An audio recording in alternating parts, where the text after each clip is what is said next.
ನಮಸ್ತೆ, ನಾವು ಮಂಗಳೂರು ಸಿರಾಕೆಯಿಂದ ಮಾತಾಡ್ತಾ ಇದ್ದೀವಿ. ನಮ್ಮ ಮಂಗಳೂರು ಸಿರಾಕೆದ ಸೆಂಟರ್ ಅಲ್ಲಿ ಥೆರಪಿ ಮಾಡ್ತಾ ಇರುವಂತಹ ಉದಯ್ ಶಂಕರಪ್ಪ ಅವರ ಮನೆಗೆ ಬಂದಿದ್ದೇವೆ. ಅವರು ತುಂಬಾ ಪ್ರಾಬ್ಲಮ್ಸ್ ಅನ್ನ ಫೇಸ್ ಮಾಡ್ತಾ ಇದ್ರು, ಮೇನ್ಲಿ ಆಗಿ ಶುಗರ್ ಪ್ರಾಬ್ಲಮ್ ನ ಫೇಸ್ ಮಾಡ್ತಾ ಇದ್ರು. ಈಗ ಅವರು ಮನೆಯಲ್ಲೇ ಥೆರಪಿ ಮಾಡ್ತಾ ಇದ್ದಾರೆ. ಸೊ ಅದ್ರ ಕೇಳ್ತಾ ಬರುವ ಮನೆಯಲ್ಲಿ ಯಾವ ರೀತಿ ಥೆರಪಿನ ಯೂಸ್ ಮಾಡ್ತಾ ಇದ್ದಾರೆ ಅಂತ ಕೇಳ್ತಾ ಬರುವ. ನಮಸ್ಕಾರ, ಬನ್ನಿ ವೀಕ್ಷೆ ಮೇಡಮ್. ಅಭಿಜ್ಞೆ ಮೇಡಮ್.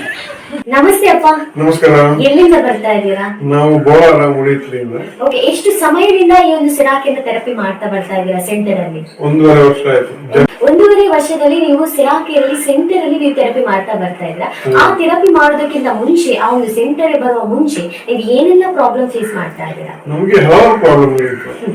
ನಿಜವಾಗ್ಲೂ ಹೇಳ್ಬೇಕಂದ್ರೆ ನಮಗೆ ಫೈಲ್ಸ್, ಪ್ರಾಸ್ಟೇಟ್ ಇವೆಲ್ಲ ಜೋರಾಗಿರೋ ಪ್ರಾಬ್ಲಮ್. ಶುಗರ್ ಕಂಪ್ಲೇಂಟೇ ಇರ್ಲಿಲ್ಲ. ಆಮೇಲೆ ಪ್ರಾಸ್ಟೇಟ್ ಇಂದ ಸ್ವಲ್ಪ ತೊಂದರೆ ಆಗಿತ್ತು.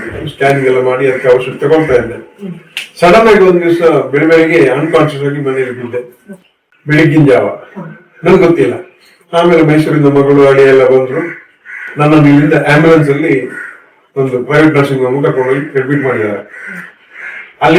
ಅಲ್ಲಿ ಕೂಡಲೇ ನನಗೆ ICU ಹಾಕಿ ಫುಲ್ ನನ್ನನ್ನು ಟ್ರೀಟ್ಮೆಂಟ್ಗೆ ಶುರು ಮಾಡಿದ್ದಾರೆ. ನನಗೆ ಗೊಚ್ಚರನೇ ಇಲ್ಲ, ಏನಾಗಿದೆ ಅಂತಲೇ ಗೊತ್ತಿಲ್ಲ.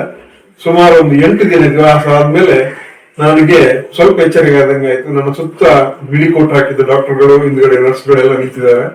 ನನಗೆ ಯಾವಾಗ ಒಂದ್ ಸ್ವಲ್ಪ ಭಯ ಆಯ್ತು. ಏನ್ ಮಾಡೋದು ಗೊತ್ತಾಗಲಿಲ್ಲ. ಎಲ್ಲ ಕೈ ಕಾಲು ಎಲ್ಲ ಕಟ್ಟಿ ಹಾಕಿದ್ದಾರೆ, ಕೈಗಳು ಕುಶನ್ ಎಲ್ಲ ಇಟ್ಟಿದ್ದಾರೆ. ಬೇರೆ ಎಲ್ಲ ಆಗ್ತಿಲ್ಲ. ನನಗೆ ಯೂರಿನ್ ಪಾಸ್ ಮಾಡ್ಬೇಕಂತ ಆಗ್ತದೆ, ಮೋಷನ್ ಪಾಸ್ ಮಾಡ್ಬೇಕಂತ ಆಗ್ತದೆ. ಎಲ್ಲ ಫಿಮೇಲ್ ಡಾಕ್ಟರ್ಸ್ ಇದ್ದಾರೆ. ನನಗೆ ಅವ್ರಿಗೆ ಹೇಳಕ್ ಆಗ್ಲಿಲ್ಲ. ಆಮೇಲೆ ಒಬ್ರು ಮೇಲ್ ನರ್ಸ್ ಬಂದ್ರು. ಅವ್ರಿಗೆ ಕಿವಿಯಲ್ಲಿ ಕೇಳಿದೆ ಏನ್ ಪ್ರಾಬ್ಲಮ್. ನನಗೆ 1 and 2 ಹೋಗ್ಲಿಕ್ಕೆ ಇದಾಗ್ತಾ ಇದೆ, ನೀವೇನು ಯೋಚನೆ ಮಾಡಲಿಕ್ಕೆ ಇಲ್ಲ, ವ್ಯವಸ್ಥೆ ಆಗಿದೆ, ನೀವು ಇಲ್ಲೇ ಇದು ಮಾಡ್ಕೊಳ್ಬಹುದು ಅಂತ ಹೇಳಿದ್ರು. ಸೊ ಆವಾಗ ಸ್ವಲ್ಪ ಸಮಾಧಾನ ಆಯ್ತು. ಆಮೇಲೆ ಸ್ವಲ್ಪ ಹಸಿವಾಗಿ ಶುರು ಆಯ್ತು. ಅವ್ರಿಗೆ ಹೇಳಿ ಸ್ವಲ್ಪ ಹಸಿವು ಆಗ್ತಾ ಇದೆ ಅಂತ. ನಿಮ್ಗೆ ಏನ್ ಇಷ್ಟ ಅಂತ ಹೇಳಿದ್ರು. ನನಗೆ ರವಾ ದೋಸೆ ಸ್ವಲ್ಪ ಇಷ್ಟ ಅಂತ ಹೇಳಿದೆ. ಆಯ್ತು, ವ್ಯವಸ್ಥೆ ಮಾಡ್ತೇವೆ ಅಂತ. ಅಷ್ಟೊತ್ತಿಗೆ ಡಾಕ್ಟರ್ಗಳೆಲ್ಲ ಹೇಳಿದ್ರು, patient is responding, some miracle is happening, ಈ ಕಾಲ್ ದಿ ಫ್ಯಾಮಿಲಿ ಮೆಂಬರ್ಸ್ ಅಂತ ಹೇಳಿದ್ರು. ನಮ್ಮ ಮಗಳು, ಅಳಿಯ, ನಮ್ಮ ಮನೆಯವರು ರೂಮ್ ಅಲ್ಲಿ ಇದ್ರು. ಕೂಡಲೇ ಒಬ್ಬೊಬ್ಬರನ್ನು ಕರ್ಕೊಂಡೋಗಿ ನಮ್ಮ ಹತ್ರ ಕರ್ಕೊಂಡ್ಬಂದ್ರು. ನಮ್ಮ ಮಾತಾಡ್ಸಿದ್ರು. ಈ responding, no problem, don't worry ಅಂತ ಹೇಳ್ಬಿಟ್ಟು ಅವ್ರು ಕಳಿಸಿದ್ರು. ಆಮೇಲೆ ಕೂಡ ನನಗೆ ಅವರು ಡಿಸ್ಕಸ್ ಮಾಡ್ತಾ ಇದ್ದಾರೆ. ನನಗೆ ಫುಲ್ ಎಚ್ಚರಿಕೆ ಆಯ್ತು. ನನಗೆ ಈಗ ಗೊತ್ತಾಯ್ತು ನಾನು ಏನಿದೆ ಅಂತ ಕೇಳಿದೆ. ಆವಾಗ ಈಗ ನರ್ಸಿಂಗ್ ಅಲ್ಲಿ ಇದ್ದೀರಾ, ಟ್ರೀಟ್ಮೆಂಟ್ ಅಲ್ಲಿ ಇದ್ದೀರಾ, ICU ನಲ್ಲಿ ಇದ್ದೀರಾ ಅಂತ ಹೇಳಿದ್ರು. ಸರಿ, ನನಗೆ ಕೂಡಲೇ ನನ್ನ ಫ್ಯಾಮಿಲಿ ಮೆಂಬರ್ಸ್ ಅನ್ನ ನೋಡ್ಬೇಕು, ಒಂದ್ಸಲ ಇಲ್ಲಿಂದ ರೂಮ್ಗೆ ಹಾಕಿ ಅಂತ ಹೇಳಿದೆ. ಇಲ್ಲ, ಇವಾಗಲೇ ರೂಮ್ಗೆ ಹಾಕಿ ತೊಂದರೆ ಆಗುತ್ತೆ, ನಾನು ಪುನಃ ವಾಪಸ್ ಇಲ್ಲಿ ಬರೋಕೆ ಇಷ್ಟ ಇಲ್ಲ, ನೀವು ICU ನಲ್ಲೇ ಇರಿ, ಒಂದು ದಿವಸ ವೆಯ್ಟ್ ಮಾಡೋಣ, ನಾವು ಇನ್ನೂ 2-3 ಡಾಕ್ಟರ್ಸ್ಗಳು ಕನ್ಸಲ್ಟ್ ಮಾಡಬೇಕು, ಎಲ್ಲ ಡಾಕ್ಟರ್ ಕನ್ಸಲ್ಟ್ ಮಾಡಿ ನಿಮ್ಮನ್ನು ರೂಮ್ ಕಳಿಸ್ತೀವಿ ಅಂತ ಹೇಳಿದ್ರು. ನನಗೆ ಹಾಗೆ ಯೋಚನೆ ಮಾಡಕ್ಕೆ ಶುರು ಆಯ್ತು. ಹಸಿವು ಆಯ್ತು, ತಿನ್ನೋಕೆ ಅಲ್ಲಿ ಕೈಗೆ ಬಾಯಿಗೆ ಎಲ್ಲ ತಿನ್ನಿಸ್ತಾ ಇದ್ದಾರೆ, ಎಲ್ಲರೂ ನೋಡ್ಬೇಕಂತ ಆಯ್ತು. ನನ್ನ ಅಂತಿಮ ಯಾತ್ರೆ ಶುರು ಆಗಿದೆ ಅಂತ ಗೊತ್ತಾಯ್ತು. ಇಲ್ಲಿ ಬಂದು 8 ದಿವಸ ಆಯ್ತು ಅಂತ ನನ್ನ ಕಿವಿಗೆ ಬಿತ್ತು. ಆಗಿದ್ರೆ ನಾನು ಸಾಧಾರಣ ರೆಡಿ ಆಗ್ತಾ ಇದ್ದೀನಿ, ನನಗೆ ವೀಸಾ, ಪಾಸ್ಪೋರ್ಟ್ ಎಲ್ಲ ರೆಡಿ ಆಗಿದೆ ಅಂತ ಗೊತ್ತಾಯ್ತು. ಒಂದ್ಸಲ ಫ್ಯಾಮಿಲಿ ಮೆಂಬರ್ಸ್ ಎಲ್ಲ ನೋಡ್ಬೇಕಂತ ಮನಸ್ಸಾಯ್ತು ನನಗೆ. ಒಂದ್ಸಲ ರೂಮ್ ಹಾಕಿ ಅಂತ ಹೇಳಿದ್ರು. ರೂಮ್ ಹಾಕಿ ಅಂತ ಹೇಳಿದಾಗ ಅವರು ಒಪ್ಪಿಲ್ಲ, ಒಂದ್ ದಿವಸ ವೇಟ್ ಮಾಡಿ ಅಂತ ಹೇಳಿದ್ರು. ಮತ್ತೆ ನನ್ನ ಇನ್ನೊಂದ್ಸಲ ಕಡಿಮೆ ಆಗ್ಲಿ ಅಂತ ಹೇಳಿದ್ರು. ಕಡಿಮೆ ಆಗ್ಲಿ ಅಂತ ಹೇಳಿದಾಗ ನಮ್ಗೆ ತಡೀಲಿಲ್ಲ, ಏನಾದ್ರೂ ಮಾಡಿ ಫ್ಯಾಮಿಲಿ ಮೆಂಬರ್ಸ್ ನೋಡ್ಬೇಕಂತ ಆಯ್ತು. ಗೊತ್ತಾಯ್ತು ನನಗೆ ರೂಮಲ್ಲಿ ಎಲ್ಲ ಕಾಯ್ತಾ ಇದ್ದಾರೆ ನನ್ನ ನೋಡಿ ಅಂತ. ಆದ್ರೂ ಕೂಡ ನನ್ನ ರೂಮ್ ಕರ್ಕೊಂಡು ಹೋಗ್ಲಿಲ್ಲ. ಡೈರೆಕ್ಟ್ ಆಂಬ್ಯುಲೆನ್ಸ್ ಅಲ್ಲಿ KMC ಆಸ್ಪತ್ರೆಗೆ ಸ್ಕ್ಯಾನಿಂಗ್ ಕರ್ಕೊಂಡು ಹೋದ್ರು. ಏನು ಶೇಕ್ ಮಾಡದೆ ಕರ್ಕೊಂಡು ಹೋಗುವ ಅಂತ ಹೇಳಿದ್ರು. ನಮಗೆ ನನ್ನ ಜೊತೆ 4 ನರ್ಸ್ಗಳಿದ್ರು. ಗಾಡಿ ಶೇಕ್ ಆಗ್ಬಾರ್ದು ಅಂತ KMC ಜ್ಯೋತಿ ಮುಂದ್ಗಡೆ ಕರ್ಕೊಂಡು ಹೋದ್ರು. ಅಲ್ಲಿ ಸ್ಕ್ಯಾನಿಂಗ್ ಮಾಡಕ್ಕೆ ಸುಮಾರು ಹೊತ್ತಾಯ್ತು. ಸ್ಕ್ಯಾನಿಂಗ್ ಮಾಡುವಾಗ ಎಲ್ಲ ಏನು ಅಲ್ಲಾರ್ದು ಸ್ಕ್ಯಾನಿಂಗ್ ಆಗಿ ವಾಪಸ್ ಡೈರೆಕ್ಟ್ ರೂಮ್ಗೆ ಕರ್ಕೊಂಡು ಬಂದ್ರು. ರೂಮಲ್ಲಿ ಬಂದಾಗ ತುಂಬಾ ಜನ ಇದ್ದಾರೆ, ನಮ್ಮ ಫ್ಯಾಮಿಲಿ ಮೆಂಬರ್ಸ್ ಎಲ್ಲ. ನಮ್ಮ ಅತ್ತೆಯವರು ಕೂಡ ಇದ್ದಾರೆ, ನಮ್ಮ ಮನೆಯವರು ಇದ್ದಾರೆ, ಅತ್ತೆ ಅಂತ. ಸೊ ನೋಡಿ ನನಗೆ ಕುಕ್ಕಿ ಬಂದಿತ್ತು, ಏನ್ ಮಾತಾಡಂಗಿಲ್ಲ, ನಾನು ಯಾವ ಪರಿಸ್ಥಿತಿಯಲ್ಲಿ ಇದ್ದೀನಿ ಅಂತ ನನಗೆ ಅರ್ಥ ಆಯ್ತು ಸಂಪೂರ್ಣ. ಆಮೇಲೆ ಅದೇ ಸ್ಟ್ರೆಚರ್ ಅನ್ನು ಸ್ವಲ್ಪ ಮೂವ್ ಮಾಡಿ ರೂಮಲ್ಲಿ ಹಾಕಿದ್ರು. ನನ್ಗೆ ಏನ್ ಮಾತಾಡಕ್ಕಾಗ್ತಿಲ್ಲ. ಒಬ್ಬೊಬ್ಬರು ಒಂದೊಂದೇ ICUಗೆ ಬಿಡ್ತಾ ಇರಲಿಲ್ಲ ಎಲ್ಲರೂ. ಇಲ್ಲಿ ಬರಕ್ ಶುರು ಮಾಡೋರು, ನಾನು ರೂಮ್ ಶಿಫ್ಟ್ ಆಗ್ತಿದ್ದಾಗ. ಆವಾಗ ನನ್ಗೆ ಒಂದೊಂದೇ ಯೋಚನೆ ಬರಕ್ ಶುರು ಆಯ್ತು. ನನಗೆ ದೇವರಿಗೇನೋ ಸರಿಯಾಗಿ ಒಂದು ಪಾಠ ಕಲಿಸಿದ್ದಾನೆ, ನನ್ನ ಆರೋಗ್ಯ ನಾನು ನೋಡ್ಕೊಂಡಿಲ್ಲ ಅಂತ ಆಯ್ತು. ಯಾಕಂದ್ರೆ ಅದಕ್ಕೆ ಮುಂಚೆ ನನಗೆ ಏನು ಶುಗರ್ ಪ್ರಾಬ್ಲಮ್ ಇರಲಿಲ್ಲ, ಸ್ವಲ್ಪ ಪೈಲ್ಸ್ ಪ್ರಾಬ್ಲಮ್ ಇತ್ತು, ಪ್ರಾಸ್ಟೇಟ್ ಪ್ರಾಬ್ಲಮ್ ಇತ್ತು. ಈ ಕಾರಣ ಏನಂದ್ರೆ ನನಗೆ ಶುಗರ್ 600+ ಆಗಿದ್ದಕ್ಕೆ ಅನ್ಕಾನ್ಶಿಯಸ್ ಆಗಿದೆ ಅಂತ ಗೊತ್ತಾಯ್ತು. ಆವಾಗ ನನಗೆ ಈ ಮೆಡಿಸಿನ್ ಪ್ರಿಸ್ಕ್ರೈಬ್ ಮಾಡಿದ್ರು. 70 units per day insulin injection, ಬೆಳಿಗ್ಗೆ 20, ಮಧ್ಯಾಹ್ನ 20, ಸಾಯಂಕಾಲ 20, 70 plus 10 o'clock after night 10, total 70 units insulin injection plus tablets ಒಂದಷ್ಟು ಕೊಡ್ಲಿಕ್ಕೆ ಶುರು ಮಾಡಿದ್ರು. ಬಹಳ ನನಗೆ ನಿರಾಶೆ ಆಯ್ತು ಜೀವನದಲ್ಲಿ. ಇಷ್ಟೆಲ್ಲ ಆದ್ಮೇಲೆ ಇನ್ನೇನು ಗತಿ ಅಂದ್ಬಿಟ್ಟು ಸ್ವಲ್ಪ ಒಂದ್ಸಲ ಮನೆಗೆ ಬರ್ಬೇಕಂತ ಆಯ್ತು. ಅಲ್ಲಿ 2 ದಿವಸ ನಿಲ್ಸಿದ್ರು. 10 ದಿವಸ ಆದ್ಮೇಲೆ 3 ಲಕ್ಷ ಬಿಲ್ ಮಾಡಿ ನನ್ನ ಮನೆಗೆ ಕಳಿಸಿದ್ರು. ನನ್ನ ಜಂಕ್ಷನ್ ಬಾಕ್ಸ್ ಕೂಡ ಇಲ್ಲೇ ಇತ್ತು, ಅಟ್ಯಾಚ್ ಮಾಡಿದ್ದು ಜಂಕ್ಷನ್ ಬಾಕ್ಸ್. ಅಲ್ಲಿ 8 ಲೈನ್ ಇತ್ತು. ಏನಕ್ಕೆ ಅಂತ ನಂಗೆ ಗೊತ್ತಿಲ್ಲ, ಮಗಳ ಹಿಡಿದು ಅದು ಮಗಳಿಗೆ ಅವರು ಡಾಕ್ಟರ್ ಓದಿದ್ದಾರೆ ಅಂದ್ರೆ ಅವ್ರಿಗೆ ಗೊತ್ತಿಲ್ಲ, ತೆಗಿಕ ಅವ್ರಿಗೆ ಆಗುತ್ತೆ ಅಂತ ಹೇಳಿದ್ರು. ಅದಕ್ಕೆ ಹಂಗೆ ತಗೊಂಡು ಡಿಸ್ಚಾರ್ಜ್ ಮಾಡಿದ್ರು. ಮನೆಗೆ ಬಂದ್ಮೇಲೆ ಸೆಕೆಂಡ್ ಡೇ ಅದನ್ನು ಡಿಸ್ಚಾರ್ಜ್ ತೆಗೆದ್ರು. ಸ್ವಲ್ಪ ನೋವಾಯ್ತು. ಆಮೇಲೆ ಗೊತ್ತಾಯ್ತು ನನಗೆ ಏನು ಅಂತ. ಸೊ ಈ ಕ್ಷಣದಲ್ಲಿ ನನಗೆ 1 ತಿಂಗಳಾಗುವಾಗ ಸ್ವಲ್ಪ ಜ್ಞಾನ ಬಂತು, ಏನಾದ್ರೂ ಇದಕ್ಕೆ ಪರಿಹಾರ ಸೂಚಿಸಬೇಕು ಅಂತ. ಇನ್ನೊಂದ್ಸಲ ಡಾಕ್ಟರ್ ಮಾವಿನ ಹತ್ರ ಹೋದೆ. ಅವಾಗ ಅವ್ರು ಹಂಗೆ ಕಂಟಿನ್ಯೂ ಮಾಡ್ಬೇಕಂತ ಹೇಳಿದ್ರು, ಸ್ವಲ್ಪ ಲೆವೆಲ್ಗೆ ಬರ್ಬೇಕಂತ. ಅಷ್ಟೊತ್ತಿಗೆ ನಮಗೆ ನಮ್ಮ ನೇಬರ್ ಉಷಾ ಅಕ್ಕ ಅಂತ, ಅಮ್ಮಿ ಅಕ್ಕ, ಅವ್ರು ಹೇಳಿದ್ರು ಈ ತರ ಸರಕಾರಿಗೆ ನೀವು ಮುಂಚಿನ ಬಾ ಅಂತ ಹೇಳಿದ್ದೆ. ನಾನು ರಿಟೈರ್ಡ್ ಆಗಿ ಬಂದಾಗ ಇದೇ ದಾರಿಯಲ್ಲಿ ಹೋಗ್ತಾ ಇದ್ದೆ, ಹೋಗ್ಲಿಕ್ಕೆ ಮನಸ್ಸು ಬಂದಿರಲಿಲ್ಲ. ಇವಾಗ ಕರ್ಕೊಂಡು ಹೋದ್ರು, ಅಲ್ಲಿ ಸೇರಿಸಿದ್ರು. ಅಲ್ಲಿಂದ ನನ್ನ ಪ್ರಯಾಣ second term U turn start ಆಯ್ತು. ಓಕೆ ಅಪ್ಪ, ಈ ಒಂದು ಮನೆಯಲ್ಲಿ ಈ ಒಂದು ರೂಮ್ ಅನ್ನ ನೀವು ಸಿರಾಕೆ ಥೆರಪಿಗೋಸ್ಕರ ಅಂತಾನೆ ಯೂಸ್ ಮಾಡಿದ್ರ.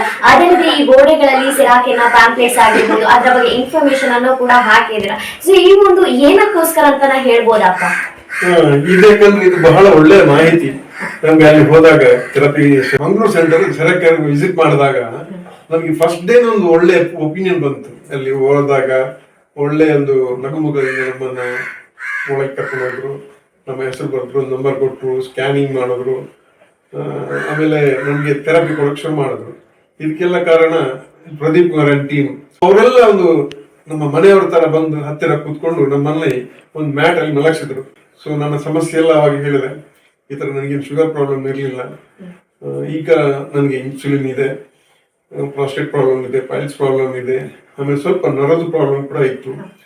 ಇದಕ್ಕೆಲ್ಲ ನನಗೆ ಬಹಳ ಅತಿ ವೇಗ ಶೀಘ್ರವಾಗಿ ಗುಣ ಆಗಿದ ಒಂದು ಅನುಭವ ಬರ್ತಾ ಇದೆ. ಆ ಇನ್ಫಾರ್ಮೇಶನ್ ನನಗೆ ಮರೆಯಾಗಬಾರ್ದು ಅಂತ ಹೇಳ್ಬಿಟ್ಟು ನನ್ನ ಮನೆಯಲ್ಲಿ ಕೂಡ ಅದನ್ನ ಥೆರಪಿ ಮೇಲೆ ಅಂಟಿಸಿಟ್ಟಿದ್ದೀನಿ. ತಗೊಳ್ಳುವಾಗ ನೋವಾಗಕ್ಕೆ ಶುರು ಆಯ್ತು 1 ತಿಂಗಳಲ್ಲೇ.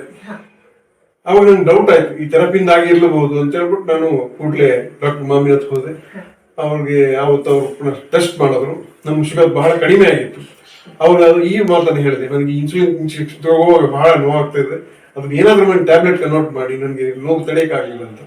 ಆಯ್ತು, ನೀವು ಮಾಡಿದಂಗೆ ಮಾಡ್ತೀನಿ ಅಂತ ಹೇಳ್ಬಿಟ್ಟು ಟ್ಯಾಬ್ಲೆಟ್ಸ್ ಕನ್ವರ್ಟ್ ಮಾಡಿದ್ರು. ಇದು 1 ತಿಂಗಳೊಳಗೆ ಈ ಥೆರಪಿ ಆದ್ಮೇಲೆ. ಸೊ ಇನ್ಸುಲಿನ್ ನಿಂತಿತ್ತು. ಇನ್ಸುಲಿನ್ ನಿಂತ ಖುಷಿಯಲ್ಲಿ ನನಗೆ ಏನ್ ಹೇಳ್ಬೇಕಂತ ಗೊತ್ತಾಗ್ಲಿಲ್ಲ. ಈ ಟೀಮ್ ಅನ್ನ ನಾನು ಮನದಲ್ಲೇ ನೆನೆಸ್ಕೊಂಡೆ. ಇಂಥ ಒಂದು ಥೆರಪಿ ಅದು ಉಚಿತವಾಗಿ ನಮ್ಮ ಮನೆ ಹತ್ರನೇ ಇತ್ತು. ಅದಕ್ಕೆ ಕಾಲ ಬರ್ಬೇಕಂದ್ರೆ ನನ್ ಮೇಲ್ಗಡೆ ಸೂಚನೆ ಕೊಟ್ಟು ಕಲಿಸಿದ್ದಾನೆ. ಇಂಥದನ್ನು ನಾನು ಯಾವತ್ತೂ ಮರಿಬಾರ್ದು ಅಂತ ಹೇಳ್ಬಿಟ್ಟು ನಿರಂತರವಾಗಿ ಈ ಅಭ್ಯಾಸಕ್ಕೆ, ಈ ಥೆರಪಿಗೆ ಹೋಗೋ ಶುರು ಮಾಡಿದೆ. ಓಕೆ ಅಪ್ಪ, ನಿಮ್ಗೆ ಮೇನ್ಲಿ ಆಗಿ ಶುಗರ್ ಇದು ಪ್ರಾಬ್ಲಮ್ ಇತ್ತು ಸಿರಾಕೆರು ಬರುವ ಮುಂಚೆ. ಸೊ ಎಷ್ಟು ಇತ್ತಪ್ಪ ಶುಗರ್? ಶುಗರ್ ಪ್ರಾರಂಭದಲ್ಲಿ 600+, ಅದರಿಂದ ಅನ್ಕಾನ್ಶಿಯಸ್ ಆಗಿ ಹಾಸ್ಪಿಟಲೈಸ್ ಆಗಿದ್ದು. ಆಮೇಲೆ ವಿದಿನ್ 1 or 2 months ಅಲ್ಲಿ ನಮ್ಗೆ 120, 130 ಈ ರೇಂಜಿಗೆ ಬಂತು. ಆವಾಗ ಯಾವುದೇ ಟ್ಯಾಬ್ಲೆಟ್ ಬೇಡ ಅಂತ ಹೇಳಿದ್ರು. ಶುಗರ್ ಲೆವೆಲ್ ಎಷ್ಟಿಗೆ ಕಂಟ್ರೋಲ್ ಬಂತಪ್ಪ ನಿಮ್ಗೆ? ಈಗ 120. ಈಗ ಲೇಟೆಸ್ಟ್ ಆಗಸ್ಟ್ ಅಲ್ಲಿ ನಮ್ಗೆ ಥೆರಪಿಯಲ್ಲಿ ಸೆರಕೆ ಸೆಂಟ್ರಲ್ ಅಲ್ಲಿ ಬ್ಲಡ್ ಟೆಸ್ಟ್ ಮಾಡಿಸಿದಾಗ ವಿದಿನ್ 100 ಬಂದಿದೆ, 89 ಸಮಥಿಂಗ್ ಬಂದಿದೆ, ವಿದಿನ್ 100 ಬಂದಿದೆ. ಸೊ ಅದ್ರಿಂದ ಈಗ ಎಲ್ಲಿ ಹೋದ್ರು ಕೂಡ ನಾನು ಸ್ವೀಟ್ ಕಡಿಮೆ ಮಾಡೋದಿಲ್ಲ, ಬೇಕಾದಷ್ಟು ಸ್ವೀಟ್ಸ್ ತಿಂತೀನಿ. ಎಲ್ಲೂ ದೇವಸ್ಥಾನಕ್ಕೆ ಹೋದ್ರು ಕೂಡ 2 ಸಲ ಪಾಯಸ ಎಲ್ಲ ಹಾಕೊಂಡು ತಿಂತೀನಿ. ಯಾವುದೇ ಸ್ವೀಟ್ಸ್ ಕಡಿಮೆ ಮಾಡೋದೇ ಇಲ್ಲ, ಅಷ್ಟು ಖುಷಿಯಲ್ಲಿ ಇರ್ತೀನಿ, ಏನ್ ತೊಂದರೆ ಆಗೋದಿಲ್ಲ. ಆಮೇಲೆ ಪ್ರಾಸ್ಟೇಟ್ ಪ್ರಾಬ್ಲಮ್ ಬಗ್ಗೆ ಕೇಳಿದ್ರಿ. ಪ್ರಾಸ್ಟೇಟ್ ಇಂದಾಗಿ ನನಗೆ ಯೂರಿನ್ ಮಾಡಿದಾಗ ಕಂಪ್ಲೀಟ್ ಒಂದ್ಸಲ ಹೋಗ್ತಾ ಇರಲಿಲ್ಲ, ನಿಂತು ಹೋಗ್ತಾ ಇತ್ತು. ಅದು ಯಾಕಂದ್ರೆ ಸ್ಟೋನ್ ಪ್ರಾಬ್ಲಮ್ ಇತ್ತು ನನಗೆ. ಸ್ಟೋನ್ ಬಹಳ 22 ಏನೋ ಇತ್ತು. ಅದೆಲ್ಲ ಈಗ ಕಂಟ್ರೋಲ್ ಆಗಿದೆ. ಕ್ರಮೇಣವಾಗಿ ಈ ಯೂರಿನ್ ಪಾಸ್ ಮಾಡೋದು ಕೂಡ ಏನೂ ತೊಂದರೆ ಇಲ್ಲ. ಓಕೆ ಅಪ್ಪ, ಐಸೈಟ್ಸ್ ಪ್ರಾಬ್ಲಮ್ ಅಂತ ಹೇಳಿದ್ರೆ ಅದು ಹೇಗಿದೆ? ಸ್ವಲ್ಪ ಅವಾಗ ತೊಂದರೆ ಆಯ್ತು ಶುಗರ್ ಪ್ರಾಬ್ಲಮ್ ಇಂದ. ಆಮೇಲೆ ಒಂದ್ಸಲ ಕಣ್ ಚೆಕಪ್ ಹೋದೆ, ಫುಲ್ ಟೆಸ್ಟ್ ಮಾಡಿ ಇದ್ರಲ್ಲಿ ನೋಡ್ಬಿಟ್ಟು ನಮ್ಗೆ ಸಣ್ಣ ಅಕ್ಷರ ಮಾಡಿ ತೋರಿಸಿದ್ರು. ಆವಾಗ ಪವರ್ಸ್ ಜಾಸ್ತಿ ಬೇಕು ಅಂತ ಹೇಳಿದ್ರು, ಪವರ್ ಜಾಸ್ತಿ ಮಾಡಿದ್ರು. ಅದು ವಿದಿನ್ 6 months ಆ ಪ್ರಾಬ್ಲಮ್ ಎಲ್ಲ ನಿವಾರಣೆ ಆಯ್ತು. ಇವಾಗ ಕನ್ನಡಕ್ಕೆ ಇಲ್ಲದೆ ಕೂಡ ನಾನು ನ್ಯೂಸ್ ಪೇಪರ್ ಓದ್ತೀನಿ. ಓಕೆ ಅಪ್ಪ, ಇವಾಗ ನೀವೊಂದು ಮನೆಗೂ ಕೂಡ ಆಗ್ಬೇಕು, ನೀವು ಮನೆಯಲ್ಲಿ ಯೂಸ್ ಮಾಡ್ಬೇಕಂತ ಈ ಒಂದು ಮ್ಯಾಟ್ ಅನ್ನ ನೀವು ಪರ್ಚೇಸ್ ಅನ್ನ ಮಾಡ್ಕೊಂಡಿದ್ದೀರಾ. ಸೊ ಇದಕ್ಕೆ ಹಾಕಿರುವಂತಹ ಹಣ ನಿಮ್ಗೆ ವೇಸ್ಟ್ ಅಂತ ಆಗತ್ತಪ್ಪ? ಖಂಡಿತ ಇಲ್ಲ. ಇದಕ್ಕೆ ಯಾಕಂದ್ರೆ 10 ದಿವಸಗಳಲ್ಲಿ ನಾನು 3 ಲಕ್ಷ ಕೊಟ್ಟಿದ್ದೇನೆ ನಮ್ಮ ತಲೆಗೆ ಬರುತ್ತೆ. ಈ ಅದರ ಮುಂದೆ ಇದು ಯಾವ ಲೆಕ್ಕಕ್ಕೂ ಇಲ್ಲ. ಪ್ಲಸ್ ನಾವು ಅಲ್ಲಿ ಹೋಗಿ ಕಾಯೋದಕ್ಕಿಂತ ಮನೆಯಲ್ಲಿ ಮಾಡಿದ್ರೆ ನಮ್ಗೆ ಉಪಯೋಗ, ನಮ್ಮ ಮನೆಯವರಿಗೂ ಉಪಯೋಗ, ನನ್ನ ನಂತರದವರೆಗೂ ಕೂಡ ಇದನ್ನು ಉಪಯೋಗಿಸ್ಕೋಬಹುದು ಅಂತ ನಮ್ಗೊಂದು ಖುಷಿ ಇದೆ. ಸೊ ಓಕೆ ಅಪ್ಪ, ನಿಮ್ಮ ಹತ್ರ ಒಂದು ಲಾಸ್ಟ್ ಆಗಿ ನಾನು ಕ್ವಶನ್ಸ್ ಕೇಳ್ತೀನಿ. ಈ ಹಾಸ್ಪಿಟಲ್ ಲೈಫಿಗೂ ನಮ್ಮ ಸಿರಾಕಿರ್ ಲೈಫ್ ಏನ್ ಹೇಳಕ್ ಇಷ್ಟಪಡ್ತೀನಿ? ಯಾಕಂತ ಹೇಳಿದ್ರೆ ನೀವು ತುಂಬಾನೇ ಸಫರ್ ಪಟ್ಟಿದ್ದೀರಾ ಹಾಸ್ಪಿಟಲ್ ಅಲ್ಲಿ. ಸೊ ಹಾಸ್ಪಿಟಲ್ ಅಲ್ಲಿ ಸಫರ್ ಪಟ್ಟು ಮತ್ತೆ ಕೊನೆಯದಾಗಿ ಸಿರಾಕಿರ್ಗೆ ಬಂದಿದ್ದೀರಾ. ಸೊ ಏನ್ ಹೇಳಕ್ ಇಷ್ಟಪಡ್ತೀರಾ? ಅದಕ್ಕೆ ಇದಕ್ಕೂ ಅಜಗಜಾಂತರ ಅಂತ ಹೇಳಿದ್ರೆ ರಾತ್ರಿ ಹಗಲು ಅಂತ ಹೇಳ್ಬೋದು. ಅಲ್ಲಿ ಕತ್ಲೇನೆ, ರಾತ್ರಿನೇ ಆಸ್ಪತ್ರೆಯಲ್ಲಿ, ಇಲ್ಲಿ ಬೆಳಕೆ. ಇಲ್ಲಿ ನಗುಮುಖದಿಂದ ಉಚಿತವಾಗಿ ಎಲ್ಲ ಫ್ರೀ ಆಗಿ ಸಿಗುತ್ತೆ.